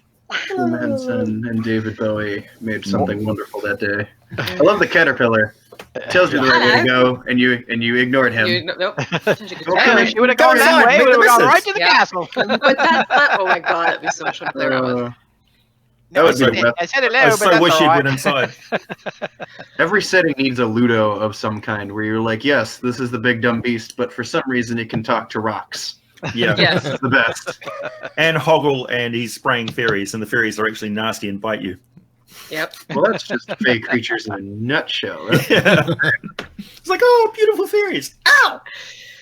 Or the characters suddenly find themselves in a dark space and they open the door in front of them. There's a child leaning over his bed praying for heroes to come help them. Oh, no. It looks in the book, the storybook, and there's a picture of them. What? Oh, right. Oh dear God. To which the one angry player does, what did you do? Did you bring us here? Did you do this thing? How do we go back? Do we want to go back to being characters in a story? Like, did we exist before this? Well, it would be really cool if someone ran a Groundhog Day campaign where every session you start the same session again. I think You've that was just great drank for the the snake DM juice. and not so much for the players. That's a great idea. Do that with rotating DMs. Oh, yeah. That would be cool. You have to fight the Right. same world-ending boss day That's right. after day. It's just the first day, no! And then it is that meme where you're just like, bring it on.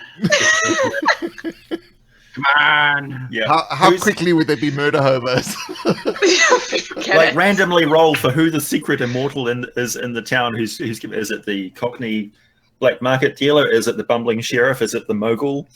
You know, is it the snake charmer? Which one is actually running the whole show at this time? It's We the don't tiny know. beggar on the street who's asking for coins. It's always the beggar. Mhm. Never underestimate the It's the beggar. Goblin Bandito. So Oh, all these man. NPCs snake people? Hmm? Are all these NPCs like humans, or are they snake people? There seems to be a very snake-like theme to everything you're talking about. Yeah, we're thinking that the river has got a what do you call it? Quetzalcoatl, like rainbow serpent type thing going on. There's Oh plenty yeah, of like river- Quetzalcoatl. Yeah. Mm. His Yeah. deal's more the sun, though, but what's a river god? Let me think. Well, in New Zealand, it'd be a taniwha. Yeah, gosh, what comes to The mind? taniwha. Yeah, so or the tavern being built on the top of an old temple, Dust Till Dawn style. Maybe the giant temple is housing a giant snake corpse. Who knows? Mm. Like it's a quail, and that's how it's built. around. Oh, it's slowly bathing in the river to rejuvenate. Ooh. Breaks free. That's the final boss. Giant snake Yeah. monster. Oh, the flooded town with the giant serpents flying between the buildings. That's fun. There's your gladiator match there. There. We flood the Yep. town, and the final boss monster is a giant serpent that's coming out of the water. Wahaha. So you didn't think you'd be fighting a sea serpent, did you? No. Meanwhile, the goblin banditos are surfing on random debris trying to shoot you because they just haven't had enough. Oh, God. Or they're like getting into a fist fight with a kobold. That would be the best entrance to the bar. You open the door in the saloon, and on the floor is like people betting on a goblin bandito and a kobold bandito beating the crap out of each other, like with bar mugs and stuff. And like one of them's got like a little duster on, but the other one's got like a tiny little fedora hat or something. And it's just been a turf war. Like that's the most gang population. It's no normal like thuggish races. It is only the kobolds and goblins living in little burrows outside the town, claiming like the nearby alleyways and getting mad at each other like angry alley cats. They're just like, no, this is our turf. Go away. That's an option. I do like the idea of a goblin bandito being stuck in the jail cell. You know, they just don't know what to do with him. I was framed. That tells you. Yeah, they're not heavy enough to. They're not heavy enough for it to lynch.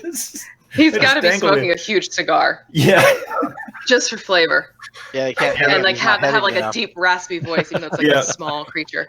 yeah. Does You got to have You're right.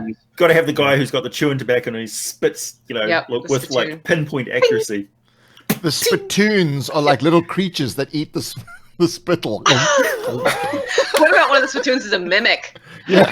Yeah, Mimic spittoon. disgusting ooze that comes out. That Oh, would be a that's so mimic much worse. Yeah, Hooligans. mimic that in Splatoon would live in pure agony. It's just like, no, stop. The tobacco Please. spit ooze. That's just. Somebody spits a big wad of tobacco and it misses the spittoon, and the spittoon crawls over and licks it up. Oh, the competition to be disgusting is increasing. Yes, it is. Can we just do West of Loathing where all the magic items are in the spittoons, but they're always gross and you have to reach the bottom to get them? There's the amulet of pure immortality at the bottom of the spittoon. At the Always. very bottom. Well, you've got to have an Otyugh there somewhere. I'm going in. They've been emptying the spittoons into this one pit for so long that It it's. needs to be a full-sized O2 in a tiny spittoon, though. You've got an Like, you gotta Otyugh reach which is over. terribly addicted to tobacco. So it's a But I spittoon of guarantee someone holding. would reach in. Yes. Spittoon of holding would be the best. That There you would be. That's the. That's. We'll Yeah. get- Our tobacco crop on the outside of town has been attacked by some monster. What is it? Well, it's an Otyugh that got addicted to tobacco because we keep pouring the spittoons down into its hole. Oh my god, that'd be a riot. Yeah, that's just like the every outhouse just has an O2 hole like under it and tells no one. It's like in a cage, it just can't leave. They're like, oh, how do you guys get rid of all the waste? No reason. It's like the town's secret to keep the O2 hidden that just keeps all the outhouses clean, and then it finally breaks free and starts eating all the outhouses and losing its mind. Yeah. People are disappearing into the outhouses. I was gonna say, I think it'd be more of an issue of what happens in the outhouse, not out of the outhouse. Well, Which the it starts off so innocently. It's like this little goo that takes care of your waste problem so well, and then everybody wants some because the con man has been selling these things for quite a cheap price. But what he doesn't tell you, what he doesn't tell you is that It's like the alligators in New York City, except it's much bigger. much bigger and smellier. Yeah, the outhouse ooze. Hedera eating the town, just like absorbing all the buildings into its mass and going killing things all. The thing is, with the O2 that constantly eats out of an outhouse, I'm like, how is not the eventual conclusion that someone figures, oh wait, it eats outhouse food and throws a match at it and watch it go explodes in tiny monstrous chunks as it just smells horrible for the rest of the day, just flies in pieces. Everyone's like, It's like a whole new campaign. I was gonna say that's like that. Yes. Or maybe that is its flame breath from the backside. Well, it's an O2 that has no backside. It's just one orifice. Everything goes through the mouth. Everything. Incoming fireball starts with something. The gas is going to go somewhere. Throw a match and you get a flamethrower at you in the rear. Wow, it just takes off at high speed. Yes. The other way. Straight through a wall. That's how they get around. Yeah, it slams into the wall and explodes. Jet propelled. On second thought, it's such a silly place. Yeah, let's not go there. I've heard about this town. I'm going this way. If I was with UNT snake people being a thing, I'd assume they'd all be like rattlesnake themed, not the general jungle snakes we're used to. Yeah, that's what we were thinking, like rattlesnake themed. Yeah. So could like a Gorgon also fit in there, like a Medusa, like just being rattlesnake themed? Ooh, that could be a really cool idea. Yeah. Is this like a normal occurrence that people have just gotten used to that snake people are a thing? So like the local scary gunman is a dude who has rattlesnakes for hair, so his hair just rattles when he's gonna shoot you or something. Or it's a chick, I don't know. Better yet, they keep it tucked up in the cowboy hat. You don't see it; it's hidden underneath the hat. Yeah, like in the bonnet or something. Yeah. Right. When like I was a kid, a big fancy hat. Yeah. When I was a kid and I first heard of, I think they're called the coral snakes or something like that, with the red and black bands on them. And there's like poisonous ones, and there's the good ones that look like poisonous ones, but they're not actually poisonous. I love that idea for like a Medusa or something like that, that you've got the bad ones with their pattern and you've got the good ones with their pattern, and they're like at loggerheads and everybody's like, Medusa. The bad ones are green and blue, and the good ones are blue and green. Yeah. Red and yellow, let it mellow. There's an old Star Trek episode where you got the black and white and white and black. Yeah. Oh yeah, the dudes who destroyed their entire planet. Yep, I remember that.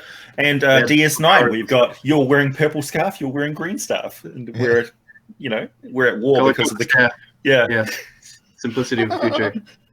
Let's not bother with name tags. It's fine. Yeah, but that's also good for illustrating safely in a cathartic sort of D&D way the ludicrousness of symbols and symbology and that sort of thing as a source of conflict.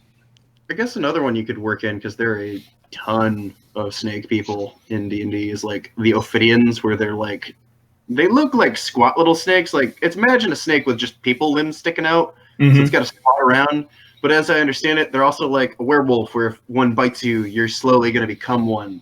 Yeah. Which I look at that and I'm like, man, that's way more efficient than how the UNT do it, where they got to like get drugs and like strap someone down. The Ophidian can just run up and be like, chomp, run away. We're gonna have a friend tomorrow. They're the brood keepers and servants. They're basically the Igors of the Yuan-ti. Yes, master. They did not look as impressive. Yeah. They look like they're kind of like kicked around. Yeah. Then they've got that whole hunchback, shambling around. I suppose you could also. I suppose like the natural like enemy of any snake, the first thing that pops in my head anyway would be like mongoose. Or maybe you have like a shifter race, or like that's what werewolves are, is they're all weremongoose or something, and they hate the snake people to no end. the Marshall guy is like a weremongoose. Yeah, got a circle of the moon that's druid. a great who's, idea. That's a great idea. It's like it's the full moon, and all the snake people go on the down low because the werewolf is going to the weremongoose is going to show up. What sort of howl does a mongoose make? It doesn't. Yeah, it shrieks loudly. Yeah, what would it be? What's the shriek you should be concerned with? It's like way Yeah. smaller than a werewolf. It's like that's not so impressive. Whoa! Just does not stop.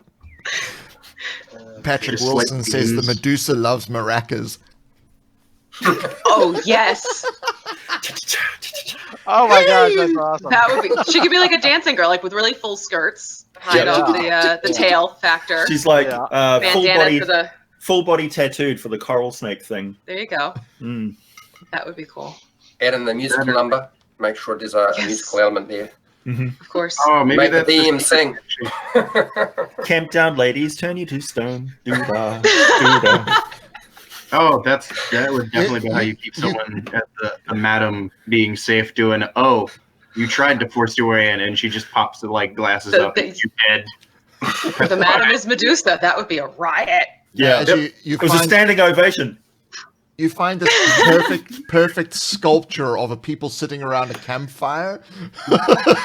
They're all looking in one direction. Yeah. Yeah.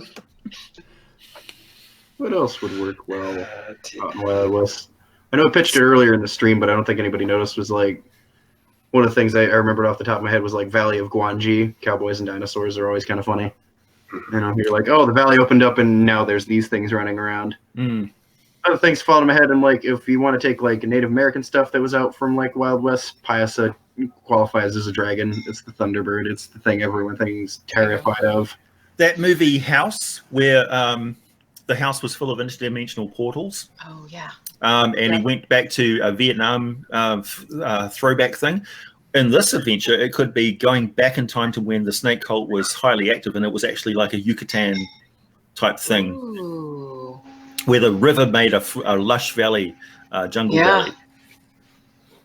Oh, that would be There's cool. a cool Spanish show called Ministerio del Tempo, or Ministry of Time. It's basically it's the Ministry of Time for the Spanish government, and they have this facility which is like this winding sort of central column which has a whole bunch of doors, and each door is a separate part of history, but the timeline runs concurrently.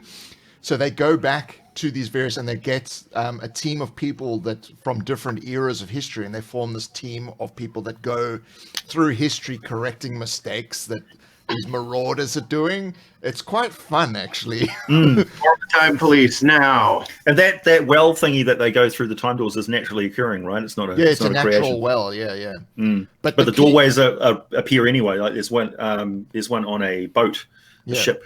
Yeah. But the key thing is that the timelines run concurrently, so you can never go back to the same point in time because the time has passed. So you can only go like to a previous thing that's like 100 years before or later, but you can never really get to the same present. So that's quite a unique concept that could work well in a role playing sort of. You know, this is having the central thing that you can use to go to different places. I thought it was just Doctor Who rules where you can't go back in time at the same point, and you're like, oh, paradox, and the universe said no. Go Yeah. straight in. Yeah. I like Yeah. that point where you're like, time is a living thing. It has its own problems, and it does not like you making more. Stop making more. I was thinking of Rango. I don't know if you guys seen that movie. It's sort of like an animated movie, and it's sort of like a very diverse population, and that's the thing that keeps popping up through my head. And I was thinking about there's a Ghost of the Old West, and they used Clint Eastwood as sort of the Ghost of the Old West, but kind of feels. I was thinking you've got to have some deities in here somewhere. You can't leave out the deity of the West. Who would that be? Well, we've got an Undead Marshall in this one who fits the bill as like the old timey dude. Ghost Rider. Oh yeah. When it was like the dude What a in just nightmare. the White Forest. Or you could have him be an undead on fire, because that would be the scariest revenant ever. There's a dude riding in an undead nightmare with guns coming to shoot you. Or with a display lasso. He's just like, no, please. The marshal could be looking for his horse, who's dead also. You know, if the marshal gets hold of his horse and turns into a death, a nightmare riding white, that's bad. Well, you can, that would be bad. You can also use the whole headless horseman mythology as well. So your Ghost Rider playing the headless horseman. Oh, that could be the serpent pantheon deity who was into sacrificing, and he comes back and he goes hunting for his hearts or heads that he considers his due. Or just babies, because snakes are into that for some reason. And eggs. They like eggs. Ooh, Aarakocra. Oh no. They're all falcon people. You gotta watch out for the snakes. The noble bird people on the cliff tops and the mesas. They attack the UNT only with their feet and straight to the eyes. Just It could be condor based. Yeah. Have the really old one crows, vulture, ravens. Yep. That would be cool. See, I'm also thinking, and I'm just like, is there going to be a ridiculous inventor in that town who is the one guy who accidentally makes like a really powerful golem that just kind of wanders around and starts breaking things? Like, it's not mean or anything. It's just like, oh, I don't know how to use hands. Crush. Oops. People start throwing pitchforks at it. No. And start cutting through buildings and crushing them. It's Doc from Back to the Future. No. The mogul who's doing the industry thing could actually be refining the water to make some sort of animating fuel for constructs. So that he takes their longevity or something and condenses it down and corrupts it into giving life to inanimate things that shouldn't be alive. Essence, yes. Go real strange and have him bottling this water and selling it at elevated prices to its population. Yeah, that's a devious way to go, right? Yeah, the snake oil. We got the snake oil salesman who's selling the actual snake oil. I mean, it is flammable. There could just be various levels of snake oil. It's just like, oh, this one's like flammable stuff. This one's a polish. I don't know what that one does. I haven't tested it out, and I think that one makes like rubber stay good. But they're all flammable. Yeah. Oh yeah, that one's flammable. I don't know what this one does. I haven't tested it. That's always like my favorite quirk. I don't know who here's watched Titan AE, but that was like my favorite joke. Yeah, where he's like, I invented something in my sleep. I put a button on it. I used something very unstable. I want to push it, but I don't know what it does. I don't know what it does. So I'm like, that would be awesome. Just give that to players too, because then they're like, do I push it? Do I not push it? 1 minute. They'll have already pressed the button before you've even handed it to them. That's just it. You give them something with a button, and you're like, don't know what it does, but it has a button. I push the button. Of course you push the button. Yeah. There was an old trap in Teenage Mutant Ninja Turtles adventure going way back to the 80s when it was, and there was a trap that you stepped on it, and stepping on it activated it, much like a landmine. So you step on this thing, and a timer pops up. It's got a 30-second countdown that you're doing in real time while the players are sitting there. And then these observation windows open up with all these ninjas who are like, laughing at you. Do you stay on it, or do you step off? Simple decision to make. And if you step off before the timer, it explodes. Oh! Spoilers, everyone. But yeah, that sort of dilemma thing, and of course when the 30 seconds runs down, slam the table, boom. I mean, or nothing. I thought I was you either slam the table because it exploded, or you slam the table because the trapdoor is opened up and they're free to go. Yeah, either way, the players have a heart attack.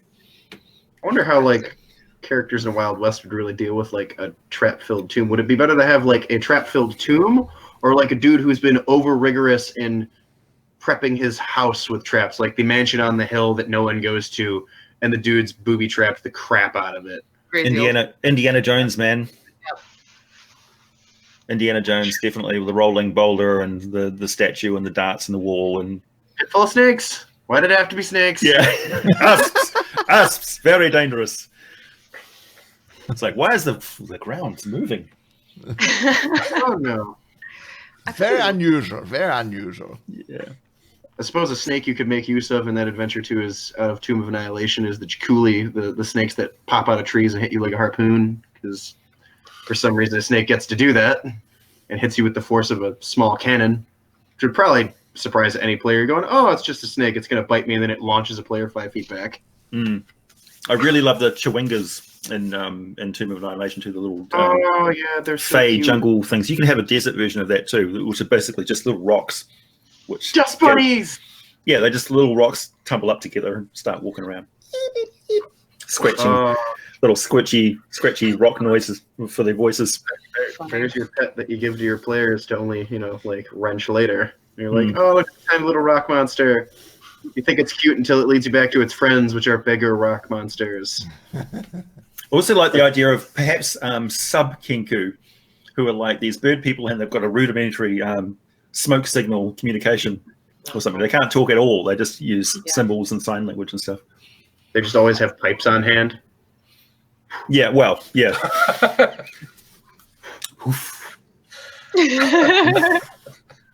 They'd have to do a dance to talk to each other. Or they're constantly stacking up, so it's swirly symbols and things like that they leave in sand, and they stack up stones, and the Chewingas come along afterwards and take the stones down.